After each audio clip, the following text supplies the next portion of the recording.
ચાલો ધોરણ number 11 chapter number 6 કાર્ય ઉર્જા પાવર જીનીટ માટે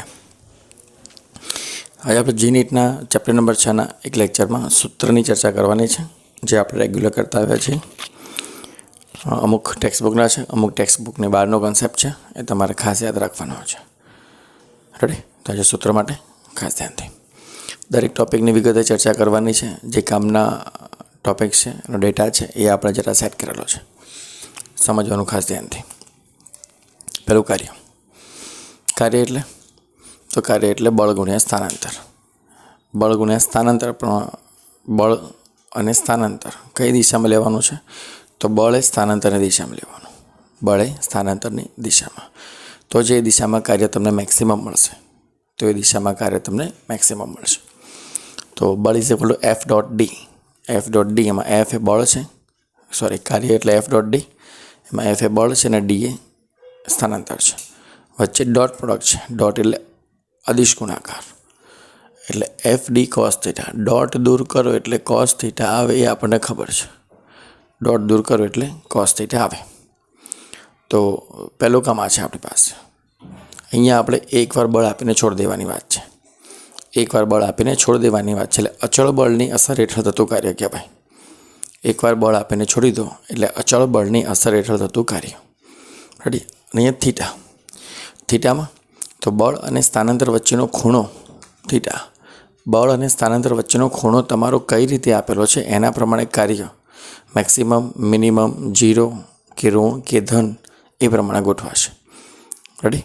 તો મેક્સિમમ કાર્ય માટે ખાસ cos 0, મેક્સિમમ કાર્ય માટે ખાસ cos 0 હોવો જોઈએ, અને મિનિમમ અથવા ઋણ કાર્ય માટે cos 180 હોવો જોઈએ. રેડી? આ તમારે ખાસ યાદ રાખવાનો છે. તો એના માટે ખાસ આ એક ટૉપિક છે. બીજો એક પોઈન્ટ છે ચલ બળ વડે થતું કાર્ય. ચલ બળ વડે થતું કાર્ય એટલે દરેક પોઈન્ટ ઉપર સમય અને સ્થાન સાથે દરેક પોઈન્ટ ઉપર બળનું મૂલ્ય બદલાય. ચલ બળ એટલે બળનું મૂલ્ય સ્થાન અને સમય સાથે બદલાય. તો ચલ બળ એટલે બળનું મૂલ્ય સ્થાન અને સમય સાથે બદલાય. તો બે સૂત્ર છે આપણી પાસે. અથવા એ કાર્ય સીધી રેખામાં થતું હોય, અથવા એ કાર્ય વક્ર દિશામાં થતું હોય, વળાંકમાં થતું હોય, ગમે ત્યાં. તો બે કાર્યના સૂત્ર લખેલા છે. W is equal to F dx, integration of F dx, અને W is equal to F dot R2 minus R1. વક્ર માર્ગે તમારે ઉગમ બિંદુથી અંતર સેટ કરવાના, એને સ્થાન સદિશ કહેવાય. આ સ્થાન સદિશની બાદ બાકીની વાત અહીંયા કરવાની છે. તો આ બે બળ વડે થતું કાર્ય, ચલ બળ વડે થતું કાર્ય એ તમારે બે માર્ગે, સુરેખ માર્ગે અથવા વક્ર માર્ગે તમારે ખાસ ધ્યાન રાખવાના છે. રેડી? ઓકે. હવે આના પછી તમારી પાસે બે બળ છે. બળના બે પ્રકાર છે, સંરક્ષી બળ અને અસંરક્ષી બળ. તો સંરક્ષી બળ એટલે શું? તો જ્યારે કોઈ પદાર્થ કોઈ ક્ષેત્રમાં અથવા કોઈ બળની અસર હેઠળ કાર્ય કરે, તો એ પદાર્થના ગતિમાર્ગ પર આધારિત ન હોવું જોઈએ બળ. ખાલી શરૂઆત અને અંતિમ બિંદુ પર અથવા શરૂઆત અને અંતિમ સ્થાન પર જ આધારિત હોવું જોઈએ. તો એ બળ છે તમારું સંરક્ષી બળ. અને બળ લગભગ કોના જેવું છે? તો ગુરુત્વાકર્ષણ બળ જેવું છે. તો ગુરુત્વાકર્ષણ બળમાં તમારા ગતિપથનો માર્ગ એના પર કોઈ આધારિત રાખવાનું નથી. શરૂઆતનું સ્થાન અને અંતિમ સ્થાનના બળ પર આધાર રાખવાની વાત છે અહીંયા. જ્યારે અસંરક્ષી બળ એ ગતિમાર્ગ અને પ્રારંભિક સ્થાન બંને પર આધાર રાખતું નથી. માટે આવા બળો તમારી પાસે ઘર્ષણ બળ અને શ્યાનતા બળ. રેડી? તો બે ખાસ ધ્યાન રાખવાના છે. લગભગ આપણે ટોપિકમાં આપણી પાસે સંરક્ષી બળની જ વાત છે. રેડી? ઓકે. સંરક્ષી બળ માટે એક સૂત્ર છે આપણી પાસે, F is equal to du by dx. Okay. એક સ્પ્રિંગનું બળની વાત છે. સ્પ્રિંગને જ્યારે ખેંચવામાં આવે છે ત્યારે એની અંદરની ઉર્જા છે એને કહેવાય સ્થિતિસ્થાપકીય સ્થિતિ ઉર્જા. અને એના માટે જે બળ આપવું પડે આપણે F આપીએ છીએ. તો F is equal two kx અને ઉર્જા ઇઝ ઇક્વલ ટુ 1/2 kx². સ્પ્રિંગના તંત્રના તમારી પાસે 3 પ્રશ્ન છે થિયરીમાં. એમાંથી આપણે કામના બે સૂત્ર છે આપણે લખેલા છે.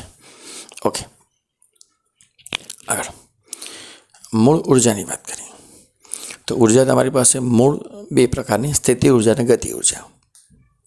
સ્થિતિ ઉર્જાને પોટેન્શિયલ એનર્જી યુ કહેવાય અને ગતિ ઉર્જાને કાઇનેટિક એનર્જી કે કહેવાય. ગતિ ઉર્જાને કાઇનેટિક એનર્જી કે.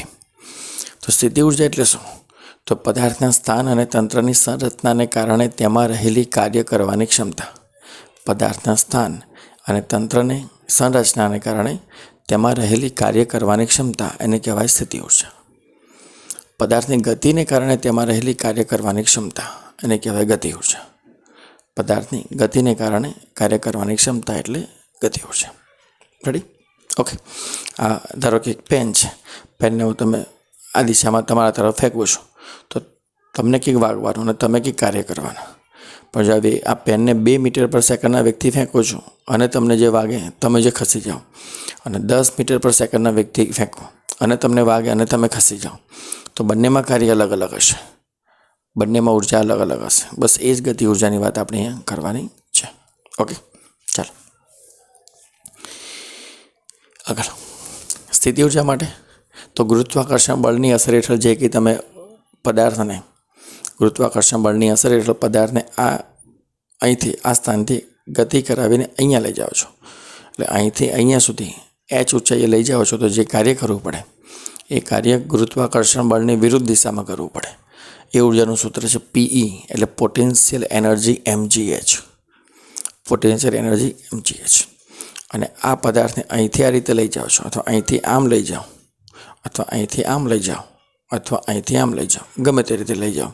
તમારે પ્રથમ અને અંતિમ બિંદુની જ વાત કરવાની છે, વચ્ચેનો ગતિ માર્ગ કામ કરવાનો નથી. કારણ કે આ કયું બળ છે? સંરક્ષી બળ છે. સંરક્ષી બળ ક્ષેત્ર છે કે જેમાં ગતિ માર્ગનું કોઈ કામ નથી.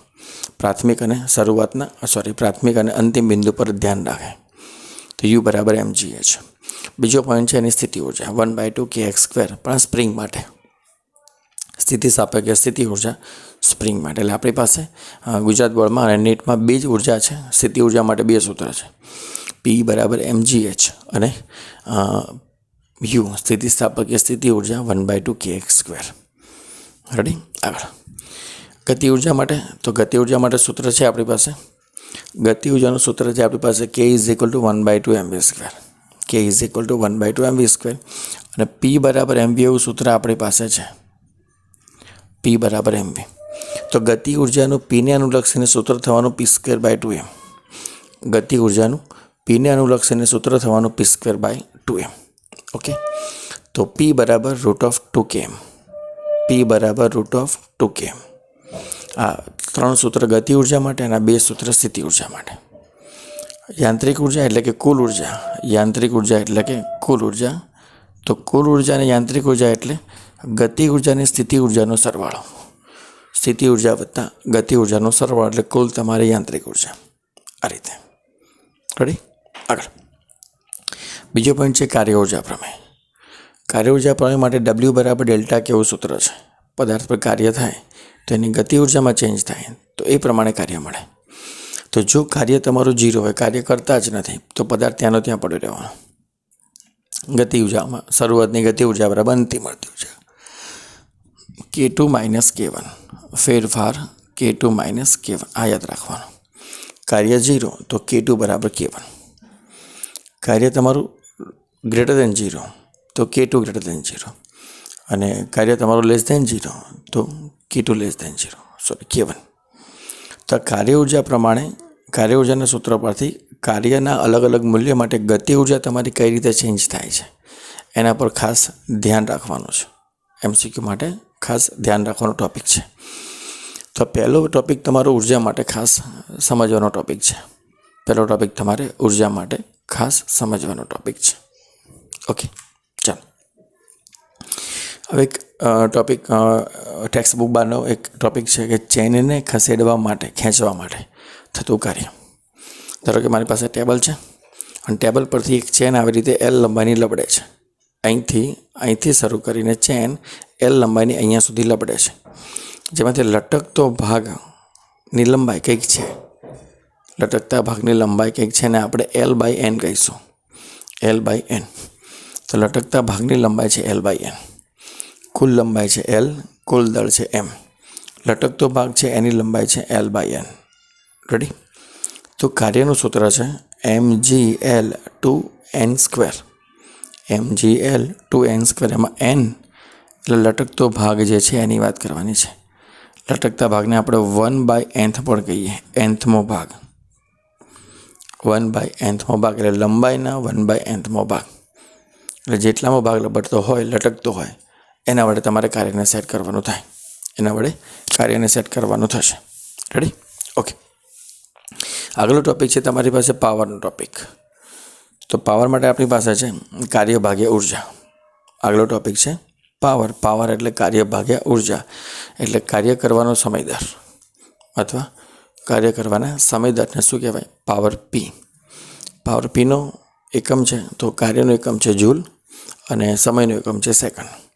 જેમ્સ વોટની યાદમાં આ એકમને વોટ તરીકે પણ કહેવાય છે. આ એકમને વોટ તરીકે પણ કહેવાય છે. એક એકમ બીજો છે નાનો પાવર માટે 1 HP. 1 HP એટલે HP એટલે હોર્સ પાવર. HP એટલે હોર્સ પાવર. તો 1 HP એટલે 746. 746 786 નહીં, 786 નહીં. બચ્ચનનું જે કુલી પિક્ચર છે એમાં બિલ્લા નંબર 786 હતો. 786 નથી લખવાનો, 746 લખવાનો છે. રેડી? બચ્ચનના કુલી પિક્ચરમાં 786 નંબરનો એક બિલ્લો હતો. આપણે 746 નંબરનો બિલ્લો એક સેટ કરવાનો છે 1 HP માટે. ઓકે. એક આ યાંત્રિક પાવરનું સૂત્ર છે. પદાર્થને જ્યારે તમે ખસેડો છો તો તમે કેટલો પાવર યુઝ કરો છો તે યાંત્રિક પાવર. યાંત્રિક પાવર પીનું સૂત્ર છે સદિશ F ડોટ સદિશ V. સદિશ F ડોટ સદિશ V. આની સાદુરૂપની વાત છે. આના સાદુરૂપની વાત અહીંયા આપેલી છે. રેડી? તો અહીંયા આપણે કાર્યનો ટોપિક, અહીંયા આપણે ઉર્જાનો ટોપિક, અહીંયા પાવરનો ટોપિક. તમારી પાસે કાર્ય, ઉર્જા અને પાવર આટલું છે. કાર્ય, ઉર્જા અને પાવર. એક બીજો કન્સેપ્ટ તમને આપેલો છે સંઘાત અથવા અથડામણ. સંઘાત અથવા અથડામણ. તો સંઘાત અને અથડામણની ડિટેલમાં ચર્ચા કરેલી છે. સંઘાત અને અથડામણની ડિટેલમાં ચર્ચા કરેલી છે. તમારે ખાસ સમજવાની વાત છે. તો બધું સંઘાત એટલે કે અથડામણમાં થાય શું? સંઘાત અથવા અથડામણમાં થાય શું? તો બે એમ દળના ગોળાઓ છે, બંને એકબીજાની સાથે અથડાય છે, અથડામણ થાય છે. તો અથડામણ થાય એટલે યાદ રાખવાનું કે એક તો વેગમાનની આપલે થાય. કોની આપલે થાય? વેગમાનની. એટલે કે ગતિ ઉર્જા અને વેગમાનમાં ફેરફાર થાય. ગતિ ઉર્જા અને વેગમાનમાં ફેરફાર થાય. આ અમુક વ્યક્તિ આવ્યો, બંને અથડાય. તો અથડામણ પછી બંનેના વેગ પણ બદલાઈ જાય, બંનેના વેગમાન પણ બદલાઈ જાય, બંનેની ગતિ ઉર્જા પણ બદલાઈ જાય. તો ખાસ ગતિ ઉર્જા અને વેગમાનમાં ફેરફાર થાય એટલે સમજી લેવાનું અથડામણ હોય તો જ થાય. બાકી સીધી ગતિમાં ક્યારેય વેગમાન અને ગતિમાં ફેરફાર થાય નહીં. એટલું બધું ન થાય. ઓકે. એના 3 પ્રકાર છે, પહેલો, બીજો અને ત્રીજો. આપણે ટેક્સ્ટબુકમાં સ્થિતિસ્થાપક અથડામણ, અસ્થિતિસ્થાપક અથડામણ અને સંપૂર્ણ સ્થિતિસ્થાપક અથડામણ એવા 3 ટોપિક આપેલા છે. હા, પહેલો ટોપિક સ્થિતિસ્થાપક અથડામણ એટલે શું? તો સ્થિતિસ્થાપક અથડામણ એટલે જે અથડામણ દરમિયાન, જે સંઘાત દરમિયાન ગતિ ઉર્જાનું સંરક્ષણ થાય અને વેગમાનનું સંરક્ષણ થાય. ગતિ ઉર્જાનું સંરક્ષણ એટલે કે શરૂઆતની ગતિ ઉર્જા અને અંતિમ ગતિ ઉર્જા સમાન થાય, અને વેગમાનનું સંરક્ષણ એટલે શરૂઆતનું વેગમાન અને અંતિમ વેગમાન સમાન થાય. તો આને કહેવાય વેગમાન સંરક્ષણનો નિયમ. તો આવા સંઘાતમાં ગતિ ઉર્જાનું સંરક્ષણ થાય છે અને વેગમાનનું પણ સંરક્ષણ થાય છે. તો એ બંને પ્રકારના સંરક્ષણ થાય છે. અહીંયા બંને પ્રકારના સંરક્ષણ. ઓકે. એક પોઈન્ટ તમારી પાસે E = 1 MCQ માટે ખાસ અને સૂત્ર માટે પણ ખાસ. E = 1. ને શું કહેવાય? તો એને કહેવાય રેસ્ટિટ્યુશન ગુણાંક. એને કહેવાય રેસ્ટિટ્યુશન ગુણાંક. આ એનું સૂત્ર શું છે તો મેં લખેલું છે V2' - V1' અને V1 - V2. V2' - V1' અને V1 - V2. આ શું છે એ આપણે પછી ચર્ચા કરીશું. ઓકે. હવે આ અથડામણ ક્યાં તમને જોવા મળે? તો એટોમિક કણો એકબીજા સાથે અથડામણ થતા હોય તે પદાર્થની અંદર એકબીજા સાથે દ્રવ્ય કણો જે અથડાય છે, પરમાણુ એકબીજા સાથે, અણુ એકબીજા સાથે અથડામણ કરે છે, એ સંઘાતની વાત છે સ્થિતિસ્થાપક સંઘાત. અને પૃથ્વી સાથે દળો જ્યારે અથડાય છે, તમે કોઈ બોલને, ક્રિકેટના બોલને ટપ્પી પાડો છો તો અથડાઈને જ્યારે ઉપર આવે છે તો એ જે સંઘાત છે એને કહેવાય સ્થિતિસ્થાપક સંઘાત. પહેલો પોઈન્ટ. બીજો ટોપિક અસ્થિતિસ્થાપક સંઘાત. તો અસ્થિતિસ્થાપક સંઘાતમાં વેગમાનનું સંરક્ષણ થાય પણ ગતિ ઉર્જાનું સંરક્ષણ ન થાય. વેગમાનનું સંરક્ષણ થાય અને ગતિ ઉર્જાનું સંરક્ષણ ન થાય એટલે P1 બરાબર P2 થાય પણ K1 બરાબર K2 ના થાય. તો K1 does not equal to K2. K1 does not equal to K2. તો એમાં હોય શું? તો અથડામણ બાદ, આ અથડામણ પહેલાંની ગતિ ઉર્જા અને અથડામણ બાદની ગતિ ઉર્જા. તો અથડામણ બાદની ગતિ ઉર્જા અને અથડામણ પહેલાંની ગતિ ઉર્જામાં શરૂઆતની ગતિ ઉર્જા તમારી વધારે હોય અંતિમ ગતિ ઉર્જા કરતાં. તો આ એનો સિમ્બોલ છે, એનો ટોપિક છે. સંપૂર્ણ સ્થિતિસ્થાપક અથડામણ માટે ઈની કિંમત 0 અને 1ની વચ્ચે હશે. ઈની કિંમત 0 અને 1ની વચ્ચે હશે. 1 કરતાં મોટી નહીં હોય, 1 કરતાં મોટી નહીં, 0 અને 1ની વચ્ચે. હવે આ તમને ક્યાં જોવા મળે? તો બિલિયર્ડ બોર્ડ અને બે બાઇકની રોડ પરની અથડામણ. બે બાઇકો સામસામે અથડામણ કરે તો એ જે અથડામણ છે એને કહેવાય સંપૂર્ણ અસ્થિતિસ્થાપક. બિલિયર્ડ બોર્ડ તો કેરમની કુકરીની જેમ તમે પેલું પોલોવાળું પેલું આમ કરીને જે સ્ટીક વડે જે કે બોલ મારો છો એ બિલિયર્ડ બોલની વાત છે. રેડી? એ બિલિયર્ડ બોલ માટે આ રીતે તો બે અથડામણની વાત છે, આપણે ખાસ યાદ રાખવાનું છે. બે બાઇકની અથડામણ. રેડી? કેરમ પરની અથડામણમાં પણ અસ્થિતિસ્થાપક સંઘાત જ થાય. ઓકે. સંપૂર્ણ સ્થિતિસ્થાપક અથડામણ. તેમાં જે પ્રારંભિક ગતિ ઉર્જા ગુમાવાય એ જરૂરી નથી. પ્રારંભિક ગતિ ઉર્જા ઓછી થઈ જાય પછી વધી જાય એનો કોઈ ડેટા આમાં હોય નહીં. બીજું, એમાં E બરાબર 0 હોય. એમાં E બરાબર 0. બ્લોક અને ગોળીની અથડામણ. બ્લોક અને ગોળીની અથડામણ. ધારો કે કોઈ બ્લોક છે, ધારો કે કોઈ બ્લોક છે, એનાથી ગોળી મારીએ છીએ તો ગોળી બ્લોકના તંત્રની અંદર જશે અને સ્થિર થઈ જશે અને આખું તંત્ર ગતિ કરશે. ગોળીને બ્લોક પર ફાયર કરીએ તો ગોળી બ્લોકની અંદર જશે, સ્થિર થશે અને પછી આખું તંત્ર ગતિ કરશે. તો આને કહેવાય સંપૂર્ણ અસ્થિતિસ્થાપક. તો બ્લોકમાં ગોળી સ્થિર થઈ જાય છે અને પછી તંત્ર આખું ગતિ કરે છે તો આને કહેવાય સંપૂર્ણ અસ્થિતિસ્થાપક અથડામણ. રેડી? તો અથડામણ માટે સંઘાત માટેના 3 ટોપિક છે. અથડામણની સંઘાત માટેના 3 ટોપિક છે અને આપણે અહીંયા ચર્ચા કરી રહ્યા છીએ. ઓકે. એના પછીનો ટોપિક છે આપણી પાસે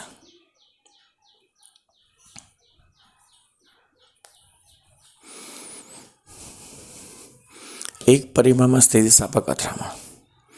એક પરિમાણમાં સ્થિતિસ્થાપક અથડામણ એમાં છે શું? તેમાં આ M1 દળનો block V1 વેગથી M1 દળનો block આ દિશામાં ગતિ કરે અને V2 દળનો બ્લોક પણ આ દિશામાં ગતિ કરતો હોય. તો આ બંનેની અથડામણ ક્યારે થાય? એક તો આ સ્થિર હોય અને આ ગતિ કરતો હોય તો અથડામણ થાય, અથવા આનો વેગ આના કરતાં ઓછો હોય તો પણ અથડામણ થાય. જો બંનેના વેગ સમાન હશે તો અથડામણ થશે નહીં. અથડામણ બાદ આનો વેગ V1 ડેશ થઈ જાય છે અને આનો વેગ V2 ડેશ થઈ જાય છે. દળ તો અચળ રહે, દળ ફેર થાય નહીં. દળ અચળ રહે, દળ અચળ રહે. રેડી? તો સંઘાત પહેલાંના વેગ તો આપણને ખબર હોય કે આપણે ફેંકવાના છે. સંઘાત પહેલાંના વેગ તો ખબર હોય આપણે ફેંકવાના છે. સંઘાત પછીના વેગ ખબર ના હોય. તો સંઘાત પછીના વેગના સૂત્ર આપણે 2 લખેલા છે. થિયરી બહુ સોલ્યુશન માંગી લેવી છે પણ આપણે એના 2 સૂત્ર ખાલી યાદ રાખવાના છે. સૂત્ર યાદ રાખવાની ટ્રીક છે, ખાસ ધ્યાનથી. પહેલાં V1 V2 લખી નાખો. V1 V2 લખી નાખો બંનેમાં. રેડી? છેદમાં M1 પ્લસ M2 લખી નાખો બધામાં. જોઈ લો, બધામાં M1 M2 કોમન છે. હવે આ પદ છે ને અહીંયા આપવાનું, આ પદને અહીંયા આપવાનું. એટલે M1 માઇનસ M2 છે ને અહીંયા આપી દેવાના અને 2M2 છે તો આને 2M1 કરીને અહીંયા આપી દેવાના.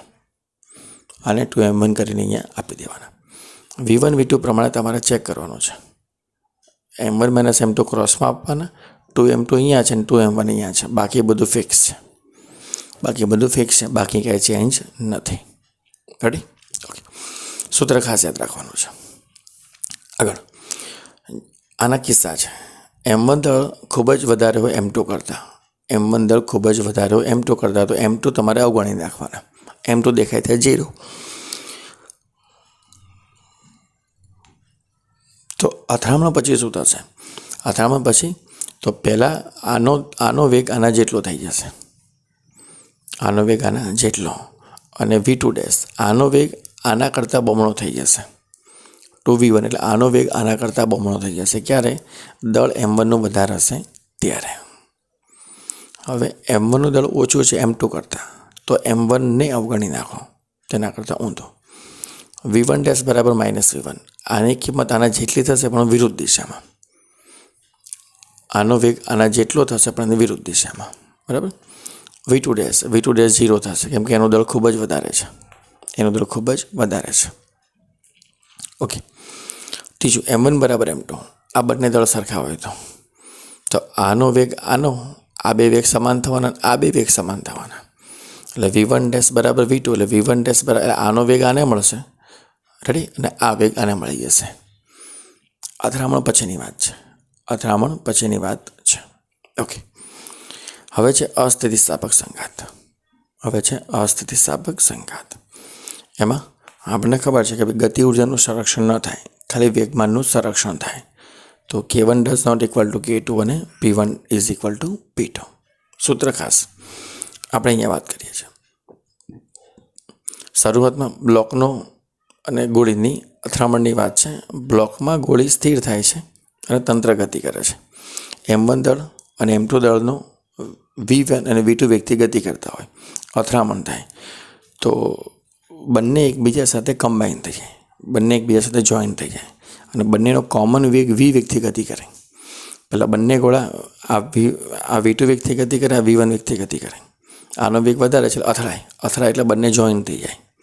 જોઈન થાય એટલે બંનેનો વેગ કોમન થઈ ગયો. દળ કે થઈ ગયું m1 પ્લસ m2 અને બંનેનો વેગ કોમન એટલે v. તો સંઘાત બાદ કોમન વેગ, સંઘાત બાદ બંનેનો કોમન વેગ m1 v1 plus m2 v2 upon m1 plus m2, એનો કોમન વેગ. રેડી. હવે ગતિ ઉર્જા માટે તો ગતિ ઉર્જાનો ફેરફાર એટલે કે ગતિ ઉર્જામાં થતો ઘટાડો, અંતિમ માઇનસ પ્રારંભિક. સૂત્ર તમારે યાદ રાખવાનો છે. m1 m2 v1 minus v2 નો હોલ સ્ક્વેર,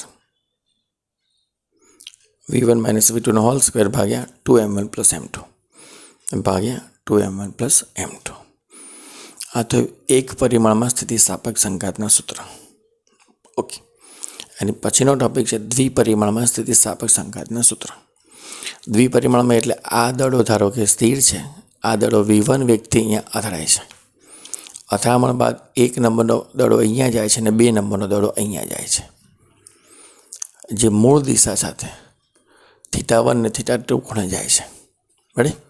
તો આના આ દિશાના ઘટક cos θ થવાના, આ દિશાના ઘટક આના પણ cos θ, આનો આ દિશાનો ઘટક sin θ અને આનો આ દિશાનો ઘટક sin θ.